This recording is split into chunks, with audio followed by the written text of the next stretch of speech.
नमस्कार। आज साहित्य चर्चा रे आम सहित जड़े एभली व्यक्तित्व अच्छा जी वृत्ति होती डाक्तर किंतु प्रवृत्ति होती लेखक। आमे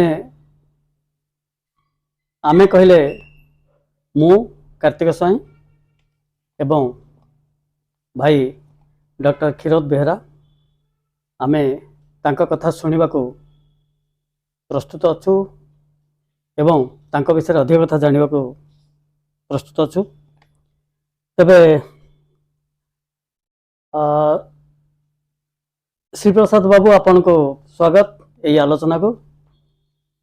तबे प्रथम कथा मन को आसुची जहाँकि अनेक मन रे आसीबा से प्रश्न जे जने डाक्तर होइकरी आपण जने लेखक हेले काहे? जड़े डाक्तर प्रतिदिन जीवन को भेटु थाए।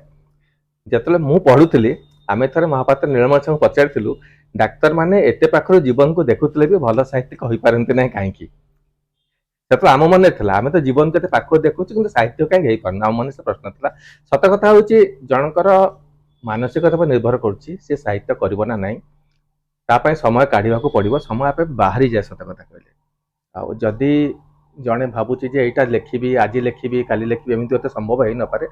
मोर व्यक्तिगत मन हुए जे लेखा लेखी गोटे नीरव मानसिक प्रक्रिया। मु जहाँ देखुची ता मन रे साहित्य रहउची ता ऊपर मोर किछि रिएक्शन रहउची ता ऊपर मु किछि एनालिसिस ता ऊपर विश्लेषण भी करूची मो मन छाप होई रही होची केबे समय बाहरले मु ताको उतारुची। जेतिकी देखिछि सेतिकी तो लेखिबा मो जीवन काल यथेष्ट हबनी जेतिकी पारुची लेखुची किछि किछि लेखुची। तेबे टिके आपण को विषय टिके अधिका जानिबा आपण को पिला दिन ठार आरंभ करी डाक्तर हवा पर्यंत कथा टिके संक्षेप रे कहंतु। मु श्री प्रसाद महांती, मो बापा रुद्र प्रसाद महांती, माँ मंजुश्री महांती। बापा वृत्ति इंजीनियर थिले, ओडिशा सारा बुली बुली चाकरी करथिले। माँ गृहिणी।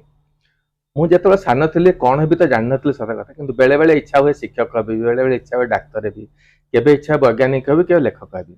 भगवान भी निश्चित करि पाले मते कोन करिए बोले सबुत्र मिसे मिसे किछि किछि देइ देले गोटे नवगुंजर करी मते छाडी देले। पिला दिने बापा जेतबे पहंगारे थिले नियाली पाका पहंगा मो जन्म होइतला 1965 मसिया रे सेडी जन्म होइतली। तापर ओडिसा रे विभिन्न जगह बुलिछि विभिन्न जगह बुलेला परे ब्रह्मपुर मेडिकल कॉलेज पढिली मेडिकल हला परे तापर कटक रे ब्रह्मपुर मुख्यतः डाक्टरी करछि लेखा। बहुत बढ़िया कथा आपण सारा ओडिसा को देखिछन्ती तेणु मु निश्चित जे आपण साहित्य रे सारा ओडिसा रा छाप थिबो। तेबे गोटे प्रश्न साधारणतः आमे लेख प्रायतः सामना करू से प्रश्नटी होछि जे आपण लेखा लेखि केबे आरंभ कले और काहे के आरंभ कले? बापा जेहेतु गीतकार थिले पिला दिने भाबुतले साहित्यिक माने हला लिरिक लेखबा तो प्रथम स्तर जहाँ लिखिले सब जगह गीत कविता ही थिला। आउ गीत कविता भाबुतले गीत कविता बाहरिबो बोली गीत कविता बाहरिबो बोली जणे मोर बंधु सीनियर मोटू सी कथा देइथिले जे चित्तजना जेहेतु बापा गीत गाउतले मो गीत गाए बोली तांको पाखु नेकी जाइथिले किंतु चित्तजना द्वारा मो गीत गाया संभव हलानी। बहुत हताशा थिली से रातिटा बहुत फ्रस्ट्रेशन कटिची माने साहित्य को हेई परिबिनी सब किछि सरीगला बोली। ता पर दिन हॉस्टल ले जाउची छात ऊपर को उठुची मो सीनियर जन मानगोविंद श्रीचंदन एबे स्किन स्पेशलिस्ट कैपिटल हॉस्पिटल ले मते डाकले श्रीप्रसाद दास ओडिया शॉर्ट स्टोरी कंपटीशन अछि सेतबे गप केबे लेखि नथिली किंतु रात्रि रे जहा हेतला ताकू खाली लेखि देली ना थला निद आम थीम थला आधुनिक जीवन निसंगता मु ताकू निद माउसी निद टिके जहा लेखि देली पुरस्कार पाई गला। से गपटा आज मो पाके नाही किंतु सेई दिन मोर विश्वास असला जे प्रथम पुरस्कार पाइतला गपटा मोर विश्वास हां लेखि हबो। आउ जदि गीत कविता लेखिबे कविता गीत कविता लेखले किए गोटे गाइबो किए गोटे म्यूजिक डायरेक्टर हो एते लोक खुशामत करे अपेक्षा निजे लेखि देबो गपटा बाहरी जिवो सुविधा।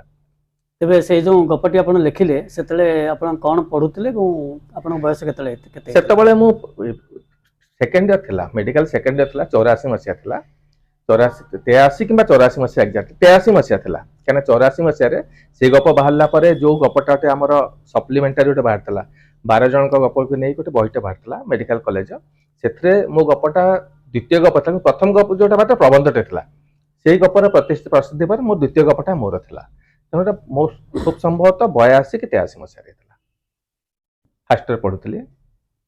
जनकर वृत्ति ତାଙ୍କର ଲେଖାଲେଖି ଉପରେ ତାର ପ୍ରଭାବ କେମିତି ରହିଥାଏ ଆପଣଙ୍କ ଅନୁଭବ କ'ଣ? ବ୍ୟକ୍ତିଗତ ଭାବେ ବିଶ୍ୱାସ କରେ ଯେ ନିଜ ବୃତ୍ତିକୁ ନେଇ ଜଣେ ଲେଖିବା ଉଚିତ, କାରଣ ମୋ ବୃତ୍ତିକୁ ମୁଁ ଯେତିକି ଜାଣିଛି ଅନ୍ୟମାନେ ଜାଣିନାହାନ୍ତି। ମୁଁ ଯେତେବେଳେ ପଢୁଥିଲି ଅନ୍ୟମାନଙ୍କ ଗପ, ସେତେବେଳେ ଡାକ୍ତରୀ ବିଷୟରେ ଅନ୍ୟମାନେ ଯାହା ଲେଖନ୍ତି ମତେ ଲାଗେ ଯେ ଖୁବ ଉପର ଠାଉରିଆ କି ନ ଜାଣିକି ଲେଖୁଛନ୍ତି।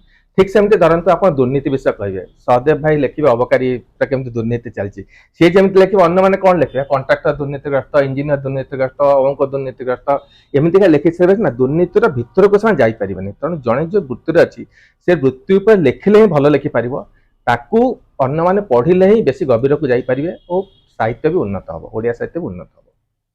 ଆକ୍ଚୁଆଲି କହିବାକୁ ଗଲେ ଡାକ୍ତରୀ ବିଜ୍ଞାନ ବା ଆମେ ଯାହା କୁହନ୍ତି ଡାକ୍ତର ପଢ଼ା ବା ଶିକ୍ଷା ଗୋଟେ ପ୍ରକାର କହିବାକୁ ଗଲେ ଏଇଟା ଗୋଟେ ବିଜ୍ଞାନର ଅଂଶ। ତେବେ ଗୋଟେ ଜିନିଷ ମୁଁ ଦେଖିଛି ଯେ ବିଜ୍ଞାନ ସାହିତ୍ୟ ଆକ୍ଚୁଆଲି ଆପଣ ମୁଁ ଭାବୁଛି ଆପଣ ଯେତେବେଳେ ମେଡ଼ିକାଲ ସାଇନ୍ସ ବୋଲି ଲେଖୁଛନ୍ତି ଏଇଟା ଗୋଟେ ପ୍ରକାର ବିଜ୍ଞାନ ସାହିତ୍ୟର ଗୋଟେ ଅଂଶ ବୋଲି ଆମେ ଭାବିବା। ତେବେ ଆପଣ ଭାବୁଛନ୍ତି କି ଯେ ଆପଣ ଯେଉଁ ଲେଖା ଗୁଡ଼ାକ ପାଇଛନ୍ତି ତାର କେମିତି ପ୍ରତିକ୍ରିୟା କେମିତି ରହିଛି, ତାର କେମିତି ମାନେ ଆକ୍ଚୁଆଲି ଡାକ୍ତରୀକୁ ଖାଲି ବିଜ୍ଞାନ ବୋଲି କହିହେବନି, ତା ସହିତ ମାନସିକତା ଦିଗରେ ବେଶୀ ରହିଥାଏ। ସତ କଥା କହିଲେ ମୁଁ ଯେତିକି ରୋଗୀ ଦେଖେ ତା ଭିତରୁ 30% କି 40% ମୁଁ ଠିକ ନିର୍ଣ୍ଣୟ କରିପାରେ, ସବୁ ମାନେ ଇଏ ସହିତ ମାନେ ଇନଭେଷ୍ଟିଗେସନ ସହିତ 30-40% ନିର୍ଣ୍ଣୟ କରିପାରେ। ବଡ଼ ବଡ଼ ଡାକ୍ତର ବି କହନ୍ତି 30% ଯଦି ଜଣେ ଠିକ ଡାନ୍ସ କରେ ସେ ଭଲ ଡାକ୍ତର ହେଲା। ତେଣୁ ବାକି ଯେତିକି ରହିଛି ତାର ମାନସିକ ଦିଗ ରହିଛି, ତାର ଗୋଟେ ଲୋକଟା ଦେଖିଲା ପରେ ଗୋଟେ ବିଶ୍ୱାସ ପଳେଇ ଆସେ ଯେ ମିଛ ବିଶ୍ୱାସ ପଳେଇ ଆସେ ମୁଁ ଭଲ ହେଇଗଲି କିନ୍ତୁ ଭଲ ହେଇତା, ସେ ଦିଗ ବି ରହିଛି। ତେଣୁ ସେ ଯୋଉ ଆମେ ଯୋଉ ବ୍ୟକ୍ତିଗତ ଦିଗଟା ଯୋଉ ଗୋଟେ ମାନସିକତା, ଗୋଟେ ପାରସ୍ପରିକ ସମ୍ପର୍କ, ରୋଗୀର ଫେସିଆଲ ଏକ୍ସପ୍ରେସନ, ବଡି ଲାଙ୍ଗୁଏଜ, ତାକୁ ବି ଆମେ ଅଣଦେଖା କରିପାରିବାନି, ଯୋଉଟାକୁ ଆପଣ ଆର୍ଟ ବୋଲି ଭାବି ପାରନ୍ତି। ତେଣୁ କହିବାକୁ ଗଲେ ସତ କଥା, ତେଣୁ ଆମେ ପ୍ରକୃତରେ ଡାକ୍ତରୀ ବିଜ୍ଞାନ ହଉ ବା ଡାକ୍ତରୀ ଶିକ୍ଷା ହଉ ତାକୁ ଆମେ କେବଳ ଗୋଟେ ବିଜ୍ଞାନ ବୋଲି ଭାବିବା ନାହିଁ, ଏଇଟା କହିବାକୁ ଗଲେ ମାନବ ଜୀବନର ସବୁ ପ୍ରକାର ଭାବକୁ ନେଇକରି ଗୋଟେ ପ୍ରକାର ଅବସ୍ଥା ଥାଏ। ସବୁ ପ୍ରକାର ଭାବ ବହୁତ ସମୟରେ ପଚାରନ୍ତି ମତେ, ବହୁତ ସମୟ ପ୍ରଶ୍ନ ଆସେ ଡାକ୍ତର ହେଇକରି କେମିତି ଇଏ କଲୁ ବୋଲି। ଆଉ ତା ବିଷୟରେ ମଜା କଥା ଅଛି। ମଜା କଥା ମୁଁ ତ ପଢୁଥିଲି ମୋର ଇଚ୍ଛା ଥିଲା ଅଧ୍ୟାପକ ବିଶ୍ୱରଞ୍ଜନ ଯେମିତି ଲେଖୁଛନ୍ତି ମୁଁ ସେମିତି ଲେଖିବି। ପଢା ଥିଲା ଡାକ୍ତର ଶ୍ରୀପ୍ରସାଦ, ଗୋଟେ କି ଦିଟା କବିତା ଲେଖିଛି ଡାକ୍ତର ଶ୍ରୀପ୍ରସାଦ। ତାପରେ ଥରେ ଗୋଟେ ଦେଖା ହେଲା, ଗୋଟେ ମଞ୍ଚରୁ ଓହ୍ଲଉଛି, ବିନୋଦିନୀ ଦେବୀ ସେତେବେଳେ ଥିଲେ, ସେ ମଞ୍ଚ ତଳେ ଥିଲେ। ମତେ କହିଲେ ବାପା ତୁ ଡାକ୍ତର ହେଇକରି କେମିତି ଲେଖିବ, ସମୟ କେମିତି ପାଉଛୁ? ଘର ଭାଇ ବି ମତେ କହିଲେ ଗୋଟେ ସମ୍ବେଦନଶୀଳ କଥା, ଆଉ ଏଡେ ଏଡେ ଗପ ଲେଖି ପଠେଇ ଦଉଛ, ଏଡେ ଡାକ୍ତରୀ ପଢୁଛ, ତମେ ନିଶ୍ଚୟ ତମେ ଠିକ କର, ତମେ ଡାକ୍ତରୀ ପଢିବ ନା ଗପ ଲେଖିବ। ସେଥିରେ ମତେ ଲାଗିଲା ଯେ ମୁଁ ଯଦି ଗପରେ ଡାକ୍ତର ଲେଖିବି ସମସ୍ତେ ଭାବିବେ ଯେ ୟାର ଡାକ୍ତରୀ ହଉନି ବୋଲି ଗପ ଲେଖୁଛି, ଅନ୍ୟମାନେ ଭାବିବେ ଏ ଡାକ୍ତରଟା କଣ ଜାଣିଛେ କଣ ଲେଖିବ। ତେଣୁକରି କଣ ଭିତରେ ମୁଁ ଡାକ୍ତର ଲେଖିବା ଛାଡିଦେଲି, ଖାଲି ଶ୍ରୀପ୍ରସାଦ ମହାନ୍ତି ଲେଖିଲି। ଆକ୍ଚୁଆଲି ବୃତ୍ତିରେ ଡାକ୍ତର, ପ୍ରଭୃତିରେ ଲେଖକ ଆପଣ, ଏ ଦୁଇଟି ଭିତରେ ସନ୍ତୁଳନ କିପରି ରଖନ୍ତି? ଦିଟା ଯାକ ପରସ୍ପର ସହ ଅଙ୍ଗାଙ୍ଗୀ ଭାବେ ଜଡିତ, ଦିଟାକୁ ଆପଣ ଅଲଗା କରିପାରିବେନି। ବେଳେ ବେଳେ ବୃତ୍ତିରେ ଧରନ୍ତୁ ମୁଁ ବହୁତ ଖୁସି ହେଲେ ବି ସେଟା ଗୋଟେ ଗପ ହେଇଯାଏ, ଯଦି ଦୁଃଖ ପାଇଲି ସେଟା ଗୋଟେ ଗପ ହେଇଯାଏ। ଧରନ୍ତୁ ପ୍ରଫେସନ ନେବି, ଧରନ୍ତୁ ଆଜି ମୋର ବେଶୀ ରୋଗୀ ଅଛନ୍ତି କ୍ଲିନିକରେ, ଠିକ ଅଛି ଦିନଟା ବିତିଗଲା, ଯଦି କେହି ରୋଗୀ ନାହାନ୍ତି, ଧରନ୍ତୁ ଆଜି ଲଘୁଚାପ ହେଇଛି କି ଆସିବେନି, ସେଦିନ ବେଶୀ ଖୁସି ହୁଏ, କାରଣ 3-4 ଜଣ ଯୋଉ ଥିବେ ସେମାନେ ବେଶୀ ସମୟ ଗପିବେ, କାହା କାହା ପାଟିରୁ ଗପଟେ ଉତରି ଆସିବ। ଆଚ୍ଛା, ବହୁତ ବଢିଆ। ତେବେ ଆଉ ଗୋଟେ କଥା ମୁଁ ଯାହା ଆପଣଙ୍କ ବିଷୟରେ ଜାଣିଛି, ଆପଣ ପ୍ରାୟ 10 ବର୍ଷ ପର୍ଯ୍ୟନ୍ତ ଗପ ଲେଖିନଥିଲେ। ତେବେ ଏ ବିଷୟରେ ଗୋଟେ ପ୍ରଶ୍ନ ମନକୁ ଆସୁଛି ଯେ ଏଇଟା ଗୋଟେ କଥା ଯେ ଅନେକ ଲେଖକଙ୍କ ଜୀବନରେ ଗୋଟେ ସମୟରେ ଗୋଟେ ଶୂନ୍ୟସ୍ଥାନ ଥାଏ, ଯେତେବେଳେ ସେ କିଛି ଲେଖିପାରନ୍ତିନି।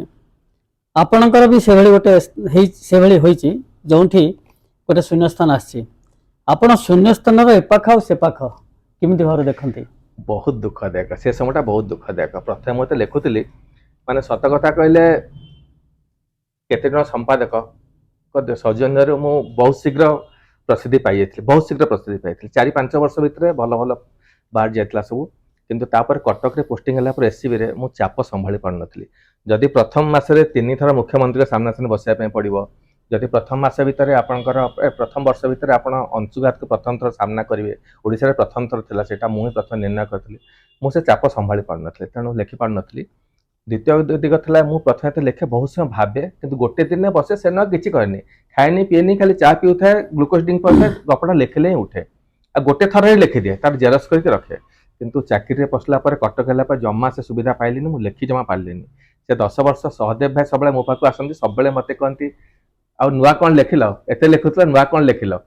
सहदेव भाई जो सिगारेट लगेबे तापर से प्रश्न आस सहदेव भाई सिगारेट लगेला बेले मो छाती भीतर कौन होतला ए मोर मन पड़ुची बहुत कष्ट होइतला से समय अच्छा तेबे आउ गोटे प्रश्न रही मो मन जोटा कि मु बेले बेले भाबे कारण बंगाल बहुत प्रसिद्ध लेखक अच्छा जो मैंने 100 रु ऊर्ध्व 200 एमती सब बही लिखिं एवं एक कथा भी अच्छी जे पृथ्वीर किसी लोक अच्छा जो मैंने कि मात्र 5-7 खंड बही लिखिं इवेन आम ओडिया साहित्य भी मध्य से भली दृष्टांत अच्छी तेबे आपण भावती कौन कौटा माने एक्चुअली कौटा ठीक कौटा भूल बहुश्रावी हवा ठीक ना कम लेखिक भल लिखा ठीक निजको जोटा आसुची सेटा लिखिबे कम होई पारे अधिक होई पारे गोटे दृष्टि देखले मु जहा गप लिखिबे सब जाक भल हेई न पारे आउ मो व्यक्तिगत कथा कहि बहुत समय संपादकक मुह भांगी न पारी मते लिखिया पे पड़छि बहुत तरह होय तो भल गप उतरनी केबे केबे खराब समय भी गोटे गोटे भल गप उतर जाय वर्षे गोटे दिटा लिखि भल होई जाय बेले बेले बहुत गुडे लिखि ता तो किछि भी भल हेनी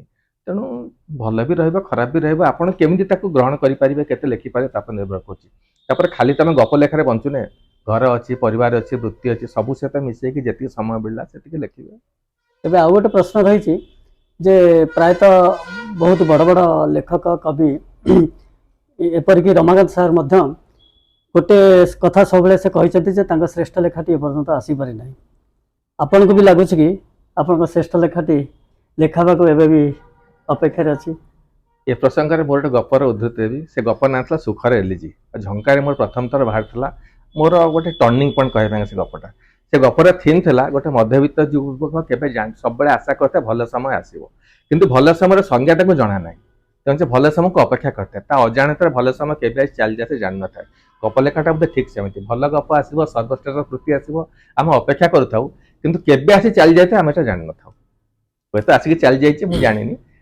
आसी भी पारे मुझे जानी आपण को गोटे शेष प्रश्न आपण का श्रेष्ठ लेखा बा बही विषय किसी कहतु